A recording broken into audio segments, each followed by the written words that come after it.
Today's episode of Making It with Alexi is going to be conducted in Cantonese. Cantonese. Yeah. 廣東話。廣東話。喂，咁 Yeah. 今日好開心，我哋又第一次有廣東話嘅訪問。係，不如你用廣東話，我用英文會好玩。唔係啊，喂嚟咯，嚟噶咯咁。咁同埋今日有位好特別嘅嘉賓，就係我嘅老師係 Anders Wong 黃森先好生。咁老師，我梗係係你喺我心目中有一定嘅形象同埋一個角色啦。咁係係一個唔認識你嘅人咧，你會點樣介紹自己？唔認識我嘅人呢，我就唔使介紹噶。咁認識我嘅呢，如果佢真係認識我，咁我就唔使介紹。咁所以呢，好少去講自己或者介紹自己嘅。其實咁你做啲咩嘢㗎？我做啲咩呢？其實我都唔係好知我做緊咩，我淨係知道我每日瞓醒有排住做唔完嘅嘢，我要好用心去做好每一件事，就係咁啦。咁好好。我想問今日你做咗啲咩咧？我今朝呢，嗱，首先我哋去睇一個樓盤啦，就全部都係豪宅啦，講緊1億聲啦。咁最主要就係嗰個地產商佢希望我哋將啲 arts 將佢個樓盤變成一個 exhibition 嘅空間。咁當啲人嚟睇樓嘅時候呢，亦都睇到 arts， 咁睇下可唔可以做到一個平衡嘅狀況咯。咁所以去咗黃竹坑先，咁跟住呢，就翻大館，跟住呢，就開咗幾個會。跟住而家就出現喺呢度啦，係啦。咁係咪每一日你做嘅嘢都有啲唔同㗎？每日做嘢唔同，係唯獨星期2、3係會比較 routine 啲咯。點解嘅？因為星期2、3呢，我就有一個好中意 attend 嘅 class，就係我嘅陶瓷班同埋金繼班。咁呢一個呢，我覺得係我喺最繁忙嘅生命裏面呢，可以保持自己最純真嘅我嘅一個 moment。係啦，所以雖然好忙，但係我都會 keep 住星期2、3呢都去上堂嘅。咁上堂教人嘅時候，你會有咩感受同埋體會嘅？我覺得最好就係點解話純真啦？因為佢裡面冇咩 calculation 啦，冇咩利益關係啦，純粹你就係將你識嘅嘢可以同佢一齊去分享，佢做佢好中意做嘅嘢，咁大家可以一齊去 achieve 一啲嘢係好有滿足感嘅。係啦。咁喺教班嘅時候有咩嘢古仔可以分享下嘅？教班梗係有好多古仔啦。嗱，我哋上堂嘅時候有好多學生佢嘅分享，唔單止係做嗰件陶瓷啦，因為耐咗就會有感情啦，係咪？咁例如我哋啱有個朋友同學啦，叫做係咪都過咗身，咁大家會好 sad 啦，一齊去佢個 funeral。跟住我哋今年做咗一個慈善展，都要多謝佢啦，因為其實佢將佢喺我哋呢度買嘅 collection 就捐晒出嚟，咁就我哋賣俾啲人啦，咁跟住可以將佢嘅錢捐翻出嚟。咁其實好難講話有啲咩難忘，但係就係話每一件事其實個可能性都好多，咁所以其實亦都因應咁呢。我相信我以前可能你都會問，你做啲咩啊？你係點？因為個可能性就係可能係單一啲，但係因為我嘅工作呢，我從來都唔設限啊，即係藝術係乜嘢我都唔諗藝術係乜嘢，我係將一件事嘅可能性呢延展到好闊。或者放到一個最鬆嘅狀況，佢有啲乜嘢撞入嚟，佢就可以成為乜嘢咁樣去諗咯。有一種即係萬事都有可能放鬆啲去睇。係啊，所以例如你啦，你嚟學陶瓷，咁我哋都做咗個展覽，係咪？你都好成功地去展示，我其實喺呢度學咗幾年，但係其實我啲作品成件 artwork 係賣得㗎。咁我覺得嗰啲同學嘅滿足感啊，或者我嘅教學嘅方向都唔係一個正常嘅，大家 predict 咗定義咗老師係乜嘢嘅一個狀況。咁咯，因為我自己都唔俾自己任何定義，係咪咁咯？咁係，咁我都可以分享下，其實嗰陣時去學陶瓷係一份禮物嚟嘅。係，好啲。即係我記得係俾個禮物俾我去。哇！我幾驚佢開始要爆我啲嘢。會嘅，但係繼續聽咧會有嘢爆嘅。係。咁我都冇諗過會做咁耐。係啊，仲有你份禮物唔係我收喎，嗰陣時係跟阿偉老師開始㗎。Jasmine。Yasmin 老師開始嘅，係。咁我就好記得，即係最初就過嚟試下嘢咯，體驗下咁樣咯。咁點解會調咗過嚟？我又唔係好記得啦。因為時間嘅問題。咁係一個好好嘅安排嚟嘅。係咯，你幾時翻嚟啊？你好似冇翻幾個月。我遲啲再話你。我而家籌劃緊啲嘢，我都要翻嚟。咁但係我哋未必有位俾你㗎嚇。OK，咁其實我喺你嗰度上堂嗰陣時，無論係即係喺做嘅過程去體驗到啲嘢啦，或者有身邊嘅同學學到嘢啦，咁有個好特別嘅嘢就係你因為每個禮拜你有個 gallery 嘅，攬住個 studio，我每個禮拜都好期待咧，就係去上堂嘅時候睇到啲靚嘢。係，我嘅期待更大就係每個禮拜都有一個機會賣俾啲靚嘢俾我啲同學。嗱，咁好啦，唔好講笑啦。我覺得我哋喺個 gallery 度做一個 studio，其實係一個好特別嘅諗法。因為你都知道，我做呢個 gallery 之前呢，其實我都 own workshop space 嘅，都有教人哋做陶瓷啊、畫畫啊咁。但係唯獨呢，你教嘅時候，你就成日要攞啲書出嚟揭啦，跟住話俾人聽嗱，呢個係點？其實嗰個空間呢，好遙遠啊，即係唔實在。咁亦都因為咁咧，同學嗰個概念咧就係我嚟到我想做咩我做咩，其實佢哋嗰個想像同埋對藝術嘅認識好少，所以佢想做嘅嘢係好窄。咁但係咧嚟到我 gallery，你都知我有3個展示空間啦，我哋有 emerging artist 啦，有大師啦，我哋隨時可以睇到近帝強啊、William Lim 啊或者 Justin Lim 啊，咁陶瓷嗰邊又可以睇到好多大師嘅作品，係咪有 Agatha 神啊或者其他？咁我哋嚟緊仲有人間國寶嘅展覽，咁又有金繼展覽，咁隔離咧甚至乎以前都有黃俊熙啊、周俊輝啊、其他 Aris Wu 啊嘅展覽，咁所以令到大家覺得藝術係好闊，但係又好近。咁到佢去自己做自己 artwork 嘅時候，咪簡單好多咯，係咪？咁佢眼界高咗，又輕鬆咗，就唔使咁大壓力。咁我覺得都係好事嚟嘅。其實我第一手有體驗過呢樣嘢，即係可能話接觸下或者望下，就算話做嘅嘢同嗰件 art 咧，即係睇到嘅藝術家嘅作品好似冇乜拉楞，但係其實睇到啲靚嘢或者睇到啲藝術品咧，係啟動咗一啲我個腦入邊嘅一啲嘢，就坐低去做咧係好爽嘅。係啊，同埋你有冇發現一樣嘢啊？嗱，睇就要睇多，但係我要你哋做咧就做好少。我成日要將你哋咧夾到咧，淨係做一樣嘢，唔好成日諗做咁多嘢，唔好今日做完碗，聽日想做杯啊、做碟啊咩剩。我係想你去揾翻你自己，你最中意嘅 art 係乜嘢？你嘅美學係啲咩咧？就擺落你個作品係咪？點解？即係我覺得呢個好緊要咯。點解咁重要咧？做一樣嘢。你睇下啲 artist，其實我哋重複反覆睇，佢就係咁就係咁啦，係咪？art 嘅追求，而唔係一個廣闊嘅世界咁簡單。你可以睇，你可以學，但係你學唔到咁廣闊噶嘛，你會好 lost，因為每一樣嘢冇10年都磨唔成。咁你諗下，你唔可以今日太極拳，聽日就可以踢腳，跟住螳螂，跟住變第二樣嘢。你要令到嗰樣嘢大成呢，你就要好專注，好專注。咁所以呢，我嘅學生呢，每一個人呢，隔咗2-3年都有一個成，但係佢哋對佢哋自己做嘅嘢就好準確咯。所以我係唔係好想我啲學生不斷變同埋不斷學新嘢或者試新嘢。我成日都想 limit 佢哋不斷去啄落去，令到嗰件事更加完美，再完美啲，或者係更加精準啲。佢知道自己做緊啲乜，我覺得呢個好重要嘅。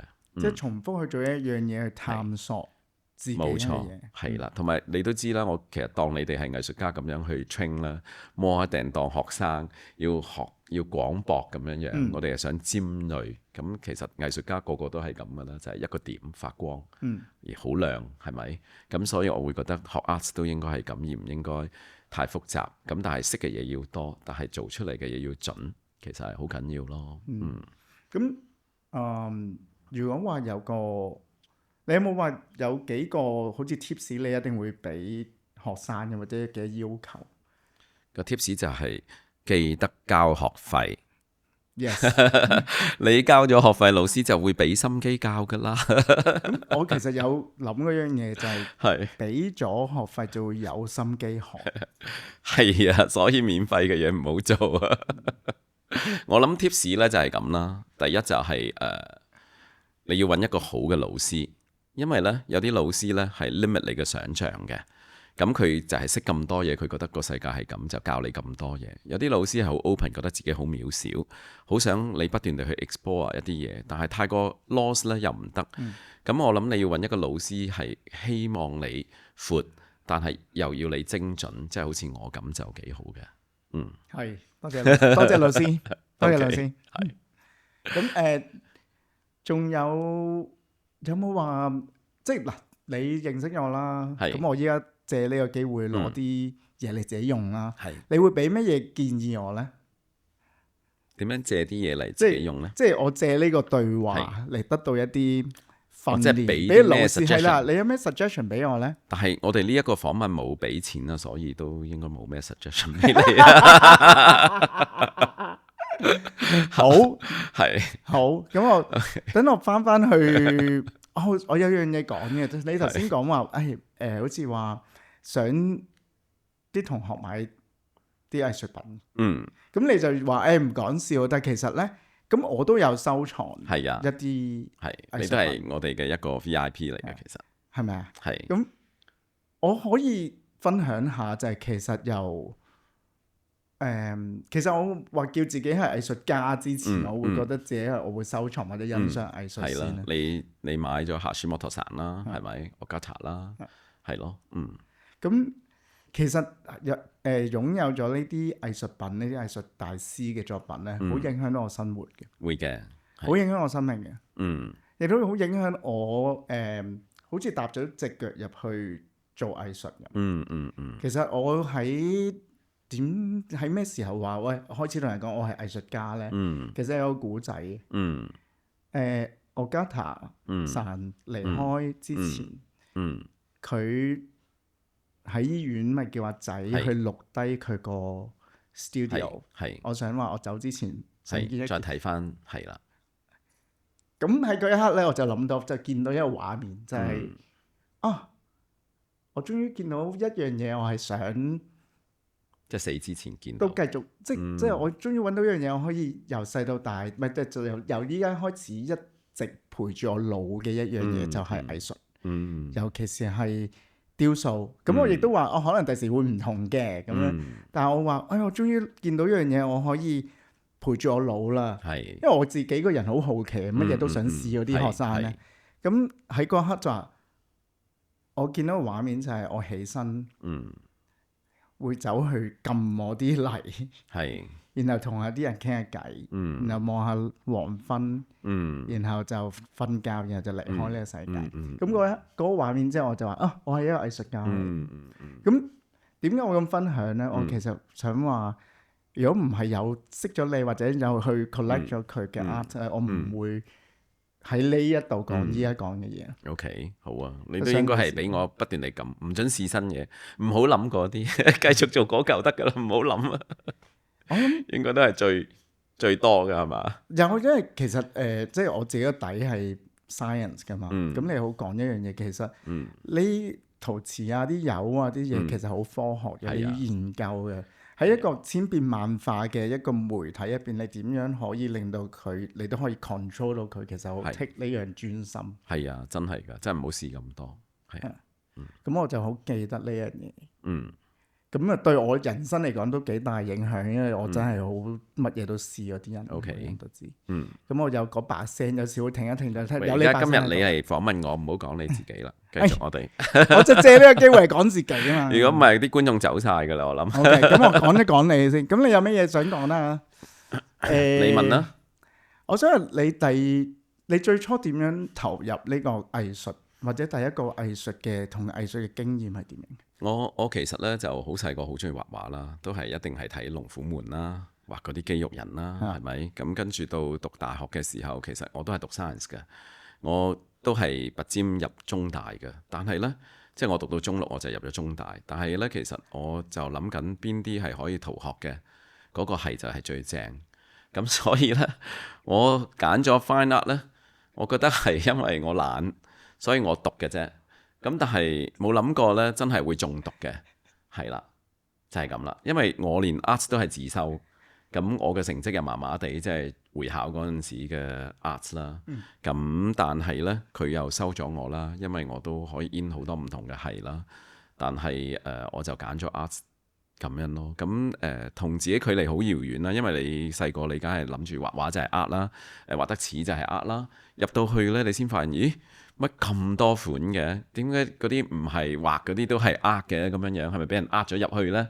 咁你都知啦，嗰陣時個網絡其實冇而家咁開通，你睇到嘅文字啊或者各樣呢都係好 limit 嘅，咁所以你係好難去解決你嘅 confusion 嘅。咁所以讀到畢業嘅時候，我都仲係覺得好唔開心，因為覺得好似掌握唔到乜嘢係 arts。就係咁啦。呢個就係第一次對藝術嘅體驗啦。即係有種聽落你話好似中咗毒入咗去，係，但讀完之後有種失落，好似係啊，因為仲未知我擅長可能係畫畫啦，或者係做陶瓷嘅嘢啦，但係佢唔夠 conceptual 啊嘛。即係你個老師好似催眠你啦，喂 content 乜係咁嘅，係咁嘅，呢啲唔係 content 乜，呢啲太老土啦，點樣？你會覺得，咦，我係咪錯咗個時代呢？定係我做緊嘅嘢係咪唔係呃呢？咁我諗甚至你會諗，喂，咩都俾人畫晒啦，咁我仲可以點樣突破呢？咁因為你涉獵嘅嘢太少，所以你嘅謬誤就會更多。咁當然而家睇翻覺得好傻啦，因為我哋而家覺得藝術係無限可能性啦。喂，做乜做啲咁柒嘅嘢啊？你梗係大步啲向前攬啦。但係嗰日嘅我就冇一個老師走嚟同我講呢啲，咁我哋又自己又鵪鶉啲啦，即係好努力咁，但係就唔識突破咯，係咯，就係咁啦。咁喺邊一個時候發現或者啟發到，喂，原來藝術係無限嘅咧？我其實我懵懵懂懂，我諗直至到10年幾前呢，我就再讀一個 Master Degree of Fine Art。咁嗰次呢，就真係有啲老師呢係插到你盡嘅。我記得我都係攞類似嘅畫去啦，跟住佢就話：喂，你呢啲畫呢，你不如留翻去同你阿媽傾啦。即係咩意思呢？即係佢話你呢啲畫講故事呢，不如留翻俾你阿媽睇啦。橫掂你都係講失戀啊，或者話自己啊咁樣。其實啲人其實覺得距離藝術好遠咯。咁由嗰次呢，我就開始有一個深刻嘅反思。同埋呢，因為10幾年前其實我哋已經有 iPhone 有好多嘢啦，資訊係爆棚啦。咁老師係指定好多 philosophy 嘅書睇嘅。我諗我嗰陣時有連續讀咗3年。咁咧就每日朝頭早咧就去 Starbucks 睇書，咩書？我真係好犀利嚇！睇啲咩乜書都睇，淨係全部都係佢哋每一個課程裡面，佢哋都有20-30本書嘅。有咩例子可以？有咩例子就而家記唔起，但係咧睇咗3年個腦係通咗。咦，即係變咗無形同有形，即係色即是空，空即是色，即刻呈現喺個頭度。咁我覺得嗰3年咧係令到我開始放鬆，因為你好想去認識藝術。到你覺得藝術到底應該點？到咗呢3年之後，你突然間覺得乜嘢都係，乜嘢都唔係。咁原來呢係可以好隨意地發揮。我覺得我個腦呢係行快咗3倍嘅，即係比正常速度。即係我而家決定一樣嘢，諗一樣嘢，其實我冇任何嘅束綁，我係可以好 free 呢，我就已經係有條直線去到嗰個終點㗎。係啊，就係咁咯，走出迷宮係啦。咁所以我覺得原來人係好需要成長啦。好需要涉獵更多嘅唔同嘅藝術啦，睇好多書啦，睇好多展覽啦。因為even 我讀大學嘅時候，我都睇好多museum嘅，越睇越覺得慌張。但係我而家就好享受啦，因為我唔睇都得，睇又得，因為都冇咩藝唔藝術啊。其實咁樣咯。咁我見到個轉變係首先有種好愛藝術呢樣嘢。係。又有種依戀喺度啦，哎呀，尋求或者沉迷係啊，到底係咩嚟㗎？讀咗4年啦，都搞唔清咁樣，點算啊？咁樣係咯。到最啱啱分享嘅嗰個就係一個磨練，一個探索。係啊，原來可以放得低。係啦，即係唔在乎啦。係啦，乜嘢係藝術根本就冇答案嘅，亦都唔需要有答案。咁其實嗰個就係答案啦。係。仲好影響到你依家日常做嘢嘅方法。哇，好影響得好大啊！我其實我又買股票，我又買樓，我又乜都做嘅。其實我已經係冇任何嘅一個諗法，呢啲關唔關我事啊？呢啲點樣？其實我都唔在乎，係我做得開唔開心啊？嗰樣嘢我想唔想做啊？係咪準確啊？係咪一個正確嘅判斷啊？呢啲反而對我嚟講就好重要啦。即係想唔想做，開唔開心？係啦。你點樣判斷件嘢就係重要嘅。同埋真係咪準確呢個都好緊要，因為你累積咗你嘅好多經驗，好多 loss， 你而家就可以做得成功，同埋做快人一步咯。呢啲好緊要咯，變得咁藝術係可以幫我打通呢啲任督二脈，因為佢係兜咗一個好大嘅圈，令到你好似解除咗所有嘅束綁。你唔會咁囉嗦再去諗嗰啲嘢，因為其實好多時候你做唔成功都係你自己俾自己 limitation 嚟嘅啫嘛，係咪？咁所以我諗而家冇咗 limitation， 亦都冇 expectation， 總之就係 go for it，咁樣幾簡單係咪？即係唔再障礙。係啦，其實你畫乜都得㗎，其實你想乜理佢係咪藝術啦？你到底以前咁想藝術，你想話俾人聽我係藝術，但係其實佢係藝術就係藝術，唔係藝術你點講都冇用啦，係咪？就係咁咯。咁藝術就係磨練出嚟嘅嘢嚟嘅啫嘛，就係咁咯。喺呢個過程，呢個可以話事業啦，係或者呢個經過啦，嗯，有邊個 moment 或者邊件事係對你特別難忘？我諗係最難忘咧，我呢期咧就係冇嘢記得啊。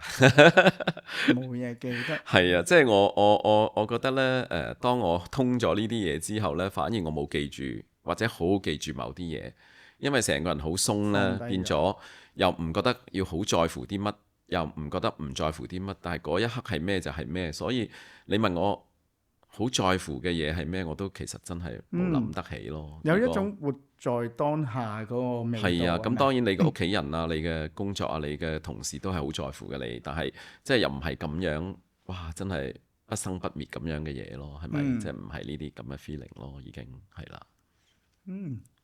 咁你依家諗緊啲咩？我而家諗緊，梗係講得有趣啲啦。你而家做訪問嘅 purpose 就係想大家中意睇你呢個節目，唔好轉台。咁所以我而家好努力地令到佢哋唔好轉台。但係我又好想講啲有意義，可以令到大家有啟發性嘅。如果唔係嘥大家時間，我又唔中意。咁你有咩 message 或者有咩意義你想話分享或者講？咁又冇嘅，因為其實如果你好 strict 咧，嗰樣嘢唔係好 touching。Yeah. 其實可能係一啲分享一啲事情啊，或者人生啊，佢從中自己感受咧，可能係好啲。因為每個人嘅感受都唔同，藝術都係啦，作家已死。其實邊個可以話其實佢想講咩？邊個在乎啊？都係個觀眾去話事啊嘛。個觀眾覺得有價值，佢就自然會睇啦。係咪？但係我話喂，好有價值啊！你睇啦咁樣，咁即係咩呢？咪變咗一個口號，係咪？冇意思，係咯，就係咁啦。咁我記得你帶咗啲嘢過嚟喎。係，不如講一講呢啲嘢。好啊。其實呢，我今日呢就帶咗兩個陶瓷啦。大家咁我都要簡單介紹下我自己嘅。我其實呢，而家做緊好多樣嘢啦，即係喺呢8年入咗大館，開咗 Touch Gallery 之後啦，我諗我嘅身份改變得好快啦。第一，我一定唔可以剔走嘅就係一個老師啦，係咪？我會教陶瓷啦，教金繼啦。咁第二個部分，我係一個 curator 啦，因為我哋每個月策劃3個展覽，其實真係好多工作嘅3個展覽。而呢3個展覽呢，都係第一個呢，就係會係關於世界陶瓷嘅事情啦。咁我哋將最好嘅陶瓷家引入大館去做展覽啦。有生活嘅部分，亦都有藝術嘅部分。咁第二部分呢，就係我哋會好推廣一啲 emerging artist 啦。例如而家我哋做緊日本 artist 叫Tamuro，咁其實都好多人好中意佢。咁我哋亦都俾大家知道，一個人咁努力 for 佢嘅生命，咁我哋點樣去支持佢啦？咁第3個展覽就係72歲嘅容老師。容老師呢係一個書法家，咁佢寫小楷好叻。咁但係因為佢係第一次響商業畫廊度做啦，所以我哋嘅 promotion 係做得特別多。咁變咗今個月我哋全部都係要好多 promotion 嘅過程咯，係咯。咁呢個係第2個部分啦，就係 curator 啦。咁第3呢，其實我教金繼嘅同時呢，我都係好在乎個 wellness。咁好多人都會因為生命嘅失意啦，而喺金繼裏面希望尋找一啲根啦。其實呢期你知唔知有首歌叫金繼啊？唔知係柳應廷嘅阿 Jer， 你知唔知？因為咧，我新收咗個學生咧，話你點解嚟學金繼啊？咁我哋通常學金繼得幾個原因，但係佢竟然係話，因為你知唔知有首歌叫金繼啊？咁樣樣，咁我要喺呢度鄭重多謝阿 Jer， 係啦，令我多咗個學生嘅。咁我覺得如果而家可以播就更好啦。咁跟住呢個第3 part 啦，咁跟住第4 part 可能就係一個藝術家啦。咁但係其實因為我已經係冇 form 啊，即係我唔一定要做陶瓷，我咩做金繼，我其實我而家 curate 緊嘅同步，亦都係我嘅藝術嘅一個出發嚟嘅。咁呢個都係好重要啦。咁仲有好多例如 workshop，我哋可能要做 director， 我哋而家大館 run 緊好多 workshop，我都要去 direct 呢啲事項啦。咁所以分身係幾乏術嘅其實，但係我又覺得，好似都係做緊同一件事啫嘛，咁樣咯，係啦。但係每一件事都好獨立，非常獨立，其實咁咯。咦，我哋係咪跳咗掣啊？即係我今日打兩樣嘢，係啦。咁呢，我呢就想同大家表演下嘅，借呢個口水嚟繼續打，雖然有啲但係呢個要熱身嘅喎。大家睇唔睇到啊？呢個呢，其實呢係我呢輪嘅第新嘅工作啦，唔知第幾個啦，就係我帶團呢，就去景德鎮，你嚟緊要報名喎。我哋係會4月嘅清明節去，咁呢，去拜山。就係最好笑呢，就係呢一個呢，就係響呢個景德鎮嗰度啦。咁我呢，就冇買到嘅，第一次去嘅時候，咁就見到個阿伯呢，喺度可以通過呢隻碗去做一個歌，大家聽唔聽到？係啦，咁佢就播咗首歌俾我聽，係用手指捽啦。咁我覺得好神奇，跟住我覺得呢啲碗周圍都有得買啦，使乜同佢買？咁因為佢賣得好貴啊嘛。咁點知呢？離開咗嗰間鋪出去景德鎮嘅任何地方都買唔到。咁好啦，第二次呢，我就真係傻啦，我仲帶住24個人咁去啦，跟住我一嚟就買10個，跟住喺啲同學面前表演點樣捽啦。咁啊，真係捽得響喎，又好開心。啲同學覺得老師好勁咁樣拍掌啦，跟住全部人買晒佢成間鋪啲嘢。跟住我翻咗屋企呢，先發現原來我屋企嘅每一隻碗呢都係可以捽得響嘅。咁呢個呢，即係話俾你聽啦，你哋都試下，好好玩㗎。即係你點住水呢，就咁捽就會響㗎啦。咁其實藝術就係一個故事，即係睇你點樣去表達同埋點樣講。但係到今日佢又冇呃過我，係咪？但係原來每一隻碗又係，你覺得呢個到底係咩一回事呢？你就喺一個特定嘅地方、特定嘅 moment、特定嘅時空呢，其實佢就係藝術。但係如果喺屋企呢，佢就唔係藝術，佢就食飯，係咪？係啦，咁所以呢，我覺得好有趣嘅就係藝術係一個呢無形嘅嘢，你識得去玩弄佢啦，其實佢可以係任何嘢嚟嘅，係變形蟲嚟嘅，係咪？咁呢一個呢，就完咗我哋想講嘅第二個，呢個係我好尊敬嘅一個 artist 叫做 Agatha Camille 啦。咁 Agatha Camille 好犀利呢，就係我哋每一次擺佢展覽都賣晒。係咪？而且佢喺短短嘅8年呢，係升值咗 double 嘅。咁但係好可惜，佢就突然離開咗世界。咁亦都好令到香港 collector 為佢而風靡啦。咁呢一個呢，係佢過身之後，佢太太送俾我嘅一個聖誕禮物。咁我收到嘅時候覺得好奇怪。你覺得係咩呢？似唔似一個叫做不敢當頂實個門口嗰啲？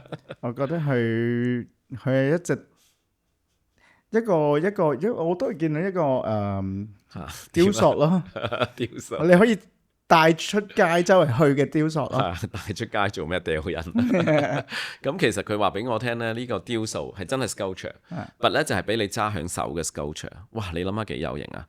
一個 sculpture 唔係攞嚟睇咁簡單，係揸響手。佢話咧，當你顯得你 weak 嘅時候，你煩惱嘅時候，你揸住佢咧，佢會俾到 strength 你。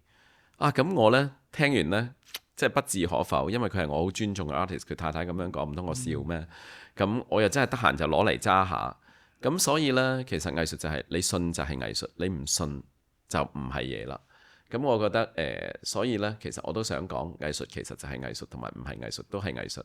呢個呢一個咁樣嘅 sentence， 即係我覺得色即是空，空即是色啦。無生無滅，無咩性咧，全部都係真係咁樣顯示嘅。係你嘅可唔可以接軌係一個重要嘅地方。係啦。咁多謝你帶呢兩件嘢過嚟，老師去分享。好。Thank you for listening this far. And if you like what we do, please like, subscribe, and leave us a comment. It will really make a difference to the artist, and it might even help us to get more funding. 咁你依家嚟緊喺度做緊啲咩呢？即係落緊咩功夫呢？其實呢，我過去呢8年啦，我覺得人生即係因為做到大館啦，好唔同啦。佢開咗我嘅眼界啦。咁亦都俾我發揮到我嘅長處啦。因為我可能以前覺得，其實我係做咩呢？因為我好中意畫自畫像，咁我都定義自己係自畫像藝術家。咁你知自畫像邊鬼個買啊？好似 Van Gogh 死咗咁咪有咯，咁我覺得都唔緊要，我畫100幾張自畫像嘅，我都等緊嘅呢個 moment 啊！我會將佢傳俾我個女嘅，我希望佢要啦。但係我好記得我老婆同我講：你千祈唔好帶翻屋企啊！嗱，唔該啊。點解嘅？咁你覺得自畫像好恐怖咁樣掛喺屋企？100幾張。咁你一陣可以將我傳俾你嘅相擺喺個網度俾大家睇下嚇。我有1個我啦、2個我啦、3個我啦、大頭嘅我啦，同埋我張自畫像咧，張都大過我嘅。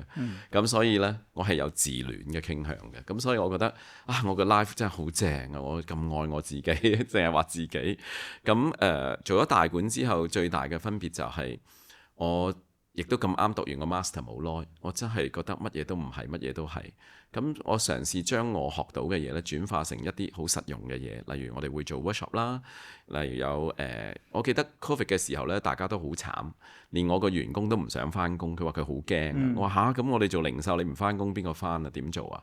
咁我哋就鼓起勇氣咧，就做咗一個叫做土靈工作坊嘅。咁我都有傳咗張相俾你。咁嗰個呢，就係話你將你嘅願望寫落去啦。當你覺得灰暗嘅時候，我先發現原來呢藝術係好有鼓勵人心嘅力量。我連續呢係犯咗呢個禁令呢，唔知幾多個人喺一間房係犯法噶嘛。但係我哋呢，就因為嗰個法例都唔準確，結果呢，我哋就裝咗好多 partition。我每次呢都有10個人、16個人嚟，但係4個人一張台。咁我唔知符唔符合個法例啦。但係呢，就我哋係盡做一個隔離嘅形式啦。咁我係開咗10幾班嘅，好恐怖啊！你諗下，喺冇人敢出街嘅時候，我竟然驚咗100幾個人一齊做同一件事。每一個人呢，將佢嘅願望寫喺佢自己嘅土靈上邊，亦都變出好多唔同嘅花款。咁我諗我係第一個人呢，將呢個 workshop 擴大嚟做。咁而家你會見到周圍都係 workshop 啦。我夠膽講我係第一人，亦都係將 workshop 活化咗佢，唔係 just 一個 workshop， 係將社會嘅面貌或者社會嘅某一種情景呢，係融入去嗰個 workshop 裡面。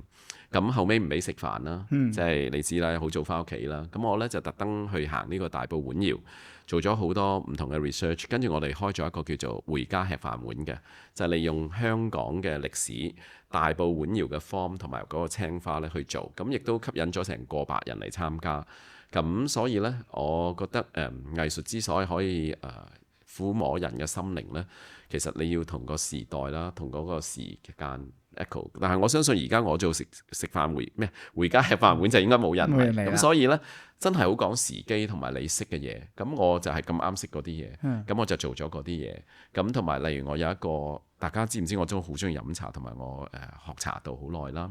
咁我做咗一個叫做茶道帶俾你嘅15種幸福。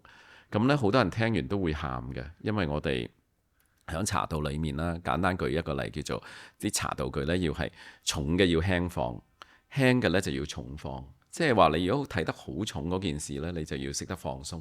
如果唔係你會瞓唔着噶嘛，係咪？咁但係好輕嘅嘢，人哋覺得禮貌，你唔在乎嘅，其實你揦嘢你都唔會知㗎。所以呢，輕重之間要有個平衡。咁我呢，就係去將茶道具嘅某一啲 ceremony 嘅動作，將佢轉化成一個 philosophy。咁我都開咗好多班。好多人都喊嘅，其實聽到咁，但係因為咁催淚呢，我就唔想再做落去，因為我覺得我唔係想咁樣，you know，我係想佢有一個 balance life。啲同學嚟係飲一杯好好沙拉一個好好嘅抹茶，去感受下生命，有一個體會，而唔係一個催眠。因為我唔覺得我講嘅就係，我好希望同學去自己經歷，去定義自己所需要。如果咁樣喊出嚟，即係覺得好認同老師嘅話呢，我又有啲驚。因為老師呢樣嘢呢係好恐怖嘅。如果佢 follow 得你太勁，佢就會 lost 自己嘅生命。但係我 always 覺得自己嘅生命呢應該自己去摸索。老師只係作為一個啟發嘅過程。咁所以你知道我上堂我唔做任何嘢咯，淨係一味吹水啫嘛。就係想啟發同啟發係嘛？我唔想你模仿我，亦都唔想你跟我一樣。咁所以呢，我又做咗好多關於呢啲 wellness 嘅嘢啦。跟住呢，我就好好笑嘅就係，我從來冇諗過我會咁樣做訪問啦。咁我諗我做咗100幾個訪問，即係喺過去呢8年拍咗20-30個電視嘅訪問，上咗無限咁多電台，跟住仲有個微電影啦。中大哇，你都唔知俾30個人圍住你拍，有6部機啦，係幾咁哇，好有明星 feel 啊！咁仲要係我個師弟即係狂舞派嗰個呢嚟拍，咁仲有化妝師啦，仲有好多人圍住你換衫啦，咁呢啲係好好笑嘅，即係我覺得生命係豐富到一個點，係需要時間去消化翻添，調翻轉咁樣咯。我哋係講緊咩啊？我一味喺度講咗去離題嘅地方。我講緊你而家做緊啲咩？但係喺你頭先嘅分享入邊都有啲係啦，都幾有價值。咁跟住我而家做緊啲咩呢？咁我哋曾經做過好好嘅藝術展覽啦，我哋捧紅過好多唔同嘅藝術家啦。咁好似近宿啦，而家嗰個Art Market 其實係比較低迷啲，但係因為近宿同我哋合作咗3年，我哋每年都鼓勵佢有一個新嘅題材。其實呢，佢78歲好犀利啊！佢82歲啊，sorry， 82歲，佢好犀利，佢竟然呢係爆咗一個抽象嘅系列出嚟，而且係好受歡迎，係幾乎 sold out 咁滯。咁我覺得呢啲都鼓舞咗我嘅，因為我影響咗人哋嘅呈現呢，亦都鼓舞咗我，亦都影響咗我。我覺得可以同啲正能量嘅人一齊呢，係令到我開心好多嘅。咁所以呢個係一 part 啦。仲有就係我好迷信，即係我好信風水啊。幾乎呢負能量嘅咧，就算幾好嘅朋友啦，佢屋企有啲問題咧，我都比較疏離少少，因為我幫唔到佢咧，我亦都唔想因為咁樣咧，我自己跌落嗰個氹。咁我希望佢等到佢好啲嘅時候，我呢個正能量可以燃起佢多啲。咁變咗我會向陽同埋向好咯，即係生活嘅選擇會係咁咯，係啦。得唔得？所以你問我嚟緊我會做啲咩？我其實呢，由2023開始啦，我就開始積極用藝術嚟做善事。我哋做過一個叫做讓佢哋閃耀咁樣啦。我哋將啲錢就捐俾啲婦女集團。咁我哋今年都做咗2次啦。一個就係學生錢，就捐俾大樹下照顧啲小動物嘅；另外一個就係捐俾老人院啦，就希望老有所歸咁樣啦。咁我亦都希望即係。唔係話想話俾人聽，我做善事啊，我用善事呢樣嘢嚟沽名釣譽，因為我哋捐嘅錢係好少，我要坦誠。咁但係我希望，如果我都可以去做，其實我哋希望多啲人去知，可以燃點身邊嘅每一個人，每一個人都捐1蚊，其實一下就700萬㗎啦，其實。咁所以我就反而可以希望覺得，連我哋咁細，我哋都可以去做。點解你唔去做啊？因為我哋都係因為我有個金繼姐姐啦，佢上年就出咗本書，跟住賣俾身邊嘅人，跟住將個錢捐俾人啦。咁我又睇到佢呢個行為，所以我哋先會咁樣再做得更加勁。咁唔係我要勁過佢，係我覺得，佢可以點燃我，我都可以點燃多啲我身邊嘅人。咁所以嚟緊我未來嘅工作啊，或者係展覽裏面，我會有多啲呢個慈善元素咯。係啦，我見到你用一啲行動啦，唔好你話佢大與細咧，都見到一種影響到其他人，然後繼續影響其他人嘅。係，我希望可以做到啊，因為我覺得我係一個好人嚟㗎。係啊，好人梗係互相影響啦，係咪？物以類聚啊嘛，係咯。係啊，係咯，屌嚇！咁我照問你呢個問題啊。咁我你會睇，即係如果你話望去個將來啊，你睇到喺10年之後你會想去一個點嘅地方？我諗因為我而家 involve 緊嘅一個 market 咧，就開始跌緊嘅，但係我又對佢好有希望，因為如果大家真係喺嗰個藝術圈裏面啦，2-3年前呢，真係開咩展覽就即刻賣嘅。而家就 difficult 啲，但係對於我嚟講，我覺得係好事嚟嘅。因為呢嗰種盲目嘅追求呢，令到大家分唔清咩係好，咩係唔好。總之搶到就係好，買唔到就唔好。咁而家有得揀，我覺得呢就揀最好嘅藝術家，揀最好嘅藝術品，亦都對得住嗰個藝術嘅 market。咁去蕪存菁呢係一件好嘅事情，亦都令好多急住升咗上去自己迷失嘅藝術家呢揾翻一個真我。因為我覺得過去嗰2-3年，我認識好多藝術家，佢哋都好盲目。即係覺得自己天下無雙，咁而家都係一個好嘅時機，俾佢認清楚，其實到時不與你嘅時候，又有另外，其實係一個磨練嚟嘅。咁我好感恩有呢一個磨練啦。咁而我哋都做得好好，即係呢個磨練，我哋其實無損耗嘅，我可以坦白啲講。咁就但係令到我精益求精咯。咁同埋亦都擴展咗我哋唔同嘅客路，因為舊嘅一批 collector 可能都即係買得太多過去，佢真係要停。咁但係我哋有新嘅嚟，咁新嘅其實係好正嘅，因為我哋而家揀嘅嘢係最正㗎。咁所以唔好錯過嚟 Touch Gallery 嚇。陣間會有廣告時間，你等等啊。聽到就係你想置身你投入你嘅工作，去揾到即係喺你嘅角度啦，最精嘅藝術家帶到佢過嚟，然後呈現俾呢個世界。係。咁我諗，因為我啱啱入行嘅時候呢，係好多人俾機會我啦。我哋好幸運地邀請到好好嘅藝術家，例如我嘅老師 Kurt Chan 啦、黃俊熙啦、周俊輝啦、Aris Wu 啦咁樣。咁但係佢哋都各有依歸，大家都好成功。咁而家反而係我經歷咗，我有咗經驗，我知道點樣可以去建造更好嘅一啲未來嘅時候呢，我反而以前係人哋俾機會我而家有足夠嘅能力去俾機會人，我就想將我呢一團火呢，去俾一啲好投入去呢一個事業裏面，成就佢更高嘅藝術嘅成就嘅時候，我覺得我可以做到幫到嘅。咁我覺得我而家未來呢10年，可能我就會想做嗰樣嘢多過，即係人哋已經係種好棵樹，我哋摘水果。我而家係想種好我棵樹自己摘。咁樣嘅諗法咯，係啦，去栽培一啲係啦，因為我知道係點做啦嘛。因為以前係我即係識畫自畫像啫嘛，我點會知道點樣去 sell， 點樣去 promote？到底乜嘢係有 market 冇 market？咁但係我要講翻樣嘢就係大家覺得藝術，喂，你覺得咩叫有 market 呢？其實呢，我以前可能會去話俾個 artist 聽，喂，咁樣畫就掂啦。咁其實而家呢，你問我會唔會咁講嘢呢？我覺得我真係好失敗啊，因為我咁樣講。我而家反而唔會，因為你今日幫得佢一時，你幫唔到佢一世。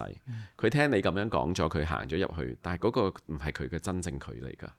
咁所以呢，今日呢，有人問我，如果個 artist 喂點樣做會好啲啊？點樣會有 market？我就會同佢講，你無論點樣做我都支持你㗎。最緊要你係用心做就得㗎。係啊，即係我覺得花永遠係冇白紅，但係你做最真嘅你呢，就係最永恆嘅。其實，好。咁不如講一講關於香港嘅話題啊。好。咁香港嘅話題。香港咧，你會唔會見到一啲香港好獨特有嘅獨特之處，關於呢個藝術方面嘅？香港獨特之處呢，係好簡單嘅啫，就係我哋係不死嘅。香港人呢，遇到任何難題呢，就會彈起身嘅，因為我哋每日要承擔嘅係好昂貴嘅租金啦，好昂貴嘅人工啦，咁所以呢，你係唔可以輸嘅。我覺得香港人之所以唔輸呢，亦都係因為呢種壓力，咁所以佢就會諗盡方法去解決。咁藝術家亦都係一個香港人，係咪？所以我呢就冇特別話香港嘅特質藝術，但係香港人嘅特質呢，亦都可以 apply 落去藝術家裡面。咁當藝術家佢可能以前佢一個月可能已經有幾十萬嘅 commission 做，佢都唔憂賣其實。咁賣嘅時候又俾人搶晒，咁佢個時間 occupy 晒，覺得自己 lost 咗 life。咁我覺得未來而家嘅藝術家呢，佢因為冷靜咗啲啦，佢可以好好地去再沉思，再揾一個新嘅方向，等到個 market 翻嚟嘅時候再發光發亮。我覺得其實所有嘢都係要動同息係互動得嘅，咁我覺得而家係最好作息嘅時候咯。咁所以我對未來都係充滿咗希望㗎，因為我琴日咁啱坐 Uber 嗰個係巴基斯坦人。咁佢就講開佢香港點樣啦，跟住佢諗住走啦嗰樣跟住佢問我啦，跟住我話嚇，你咁傻嘅？我哋香港係不死嘅傳說喎，你睇唔到個樓市又升翻 10% 咁咩？即係唔好擔心咁多咯。我覺得做好自己咪已經夠咯，係咯，就係咁啦。咁香港嘅藝術嘅特色呢，係比較合益啲嘅，我自己覺得，因為香港嘅城市細啦，嗰個大家睇嘢嘅事物呢，就永遠係一言堂多咗。我覺得應該唔好咁多意見，放開啲，係啦，放開啲。呢個可以欣賞，嗰樣都可以欣賞，嘗試去 open 啲，係啦。咁對於個世界，對於個可能性，對於自己都會更加好嘅。我自己係咁睇嘅。即係你就想見到有多啲 openness。係啊，因為你知啦，即係好多 artist 都係嚟自大學㗎啦，咁大學嘅老師係一味㗎啦，係咪先？咁跟住好多學生就會一樣啦。咁其實如果可以 open 啲，藝術可以千奇百怪啲，多啲可能性呢，個世界就繽紛啲。我覺得係容納到嘅香港，唔使太過單向，係啦，就係咁咯。即係香港有一個不死精神，亦都有個空間可以去容納到好多種好多元化嘅。其實我發現其實好嘅 artist 咧，個個都係好 unique 嘅，其實你模仿唔到嘅。咁所以咧，最緊要自己要好 unique，做自己中意做嘅嘢，而做得投入，其實就掂噶啦。其實係咯，咁其實我做呢個 podcast 有一個目的，就係想訪問啲藝術家或者藝術工作者啦，去睇翻如果話有一個非牟利團體或者政府想做啲嘢去創造香港成為一個藝術城市，咁我哋可以做咩嘅呢？我覺得其實好簡單嘅啫，例如講某啲城市啦，邊個城市無謂講啦。咁例如佢政府可以攞個錢，每一個大廈起好之後，一定要有幾多嘅 artwork 擺喺裡面。第一可以多啲人可以睇到藝術，將生活係藝術化咗，咁亦都支持咗藝術家。咁但係你又知道喎，係咪可以用得其所係另外一個問題喎？即係嗰個評委或者係個審核嘅過程係點呢？即係就算有呢嚿錢俾咗嚟，但係咪俾咗啱嘅人呢？你知好多時候又歸咗類嘅喎。咁所以我又覺得好難去講。但係我覺得如果可以每一個 building 都有2-3件 artwork 係一個 must 嚟嘅，即係你投標嘅時候，起碼要有100萬呢，就係買藝術品嚟裝飾呢座大廈，而且要係本地嘅。我覺得呢啲已經係好基本，可以令到本土嘅藝術發展呢突然間蓬勃起嚟。亦都令到大家投入嘅時候覺得，咦，其實政府都支持㗎嗱，只不過我未必攞到嗰100萬啫。咁但係 at least 我覺得起碼可以令到個城市呢係藝術感係強好多嘅，係啦，就係咁啦。呢個幾好啊，可以好直接影響到，好直接，同埋呢樣嘢政府都唔使出1蚊，佢只不過要求你要美化咗你個大廈，但係個要求係香港藝術家去創作。我覺得呢個係好直接，可以幫到 sculptor 啦，因為你知香港已經係 sculptor 都絕望咁滯啦，因為根本就冇空間擺立體嘅嘢，咁啊全部都平面係畫家為主，咁但係我覺得我哋可以再建造一次文樓啊，或者係甚至更加多好出名嘅 sculptor 係咪？咁唔可以淨係接啲公眾場所好大型嗰啲，其實喺個場度突少少出嚟都已經好型啦，係咪？咁但係點解冇呢？我哋點解冇呢？就係因為冇呢一個空間同埋冇呢一個錢去做呢件事咯。或者冇呢個 policy。係啊，咁只要改少少 policy 就搞掂。係咯，如果話哇每個大廈有個牆上面嘅少少咁都係啊，引到我好似做個 tour 或者去係啊，或者係每層樓淨係開個 lift 門都有一張，咁你40層你都40張啦。咁你諗下一個 artist 其實一年都畫唔到40張，咁你一年有幾百棟樓，邊有咁多 artist 俾你啊？咁你諗下，大家對藝術嘅睇法又好唔同㗎，係咪？係啦。好似將成個城市個氛圍同成個生活都好似轉化咗。係啊，同埋即係因為你嘅大廈有呢啲呢，亦都會鼓勵到住喺度嘅人想去收藏同埋想去美化自己嘅生命，係咪？咁藝術嘅功能未必一定係美化生命嘅，但係起碼一個好基本嘅支持就會呈現咗，亦都影響咗成個界別咯。係啦。咁你嚟到呢度啊，我想問下有冇話你有一個 message 想特別帶俾我哋嘅聽眾啊？你而家問呢 be honest 我就冇嘅。不過呢，如果你要我講呢，我生命就永遠有不斷嘅轉變啊。因為例如我個 WhatsApp 啦，咁我可能之前係講緊要 calm 啦，要點啦，因為我個 EQ 呢就比較低啦，咁我就不斷要 set 唔同嘅目標俾自己去 achieve。我從來都未寫一個法字喺裏面你知唔知我有 WhatsApp 係一個咩字啊？裏面係一個人字 kind 啊，係啦，因為呢，勇者就無懼，智者就無慮，但係仁者係無敵。咁我唔係為咗無敵，我係覺得我哋已經喺呢個世界呢好幸福地活着，我哋唔應該諗自己或者係諗個世界點樣唔好，應該諗嘅係我哋可以為呢個世界做啲乜嘢好嘅事情。其實呢個係我呢幾年好大嘅轉變啦，因為我喺大館嘅呢個生涯裏面咧得到太多到我要去好感恩，去重新思考我嘅生命係一個乜嘢嘅載體。咁所以我覺得如果每一個人都抱住一個人嘅心態 kindness 係咪？我會覺得對個社會對個世界已經係一個無上嘅支持。咁所以少啲 negative， 多啲 support。係一個比較實際啲嘅行為咯，因為我唔係好中意講嘅，我中意做嘅啫。其實你都見我幾忙嘅啦，個步伐係咪？每日好似唰一聲就衝過去，唰一聲就衝過嚟，係咯。所以做係實際啲嘅。咁都多謝你去做啦，同埋做之餘抽時間去分享呢個 message。等我哋聽到呢個 message 嘅人都可以一齊做啊嘛。大家立地成佛，放下屠刀，因為我哋呢個社會太多雜音。我覺得如果可以高抬貴手咧，尤其睇到好多網絡欺凌啦，我覺得如果你遇着咁，你會點呢？即係用一個身份調轉啦。咁如果可以多啲支持你身邊嘅朋友，我覺得係好好嘅事嚟㗎。我都係用咁樣嘅心態去生活嘅。而家其實係啦，呢種嗰種惻隱之心。係啊，同埋例如我有啲人可能覺得矛盾。喂，你頭先話負能量嗰啲你避開，其實呢，我都想同大家講下呢，就係佢負能量我避開係幫緊佢，因為呢，一個人要企起身呢，唔係你用語言就可以幫到佢嘅，佢都係要自己企起身嘅。你一味喺度講都冇用㗎。咁所以我試過好多次嘗試去幫人，結果自己淪陷咗。點解我幫極佢都唔起呢？其實呢個唔係我嘅 duty 嚟㗎嘛。咁其實佢真係要時間企起身咯。所以你最緊要做好你自己，等佢睇到你有幾好，咁佢就會企起身咯。其實係咁。我相信有時幫人有個反效果。係啊。咁其實我見到你俾人哋最大嘅空間，可能已經係最大嘅禮物。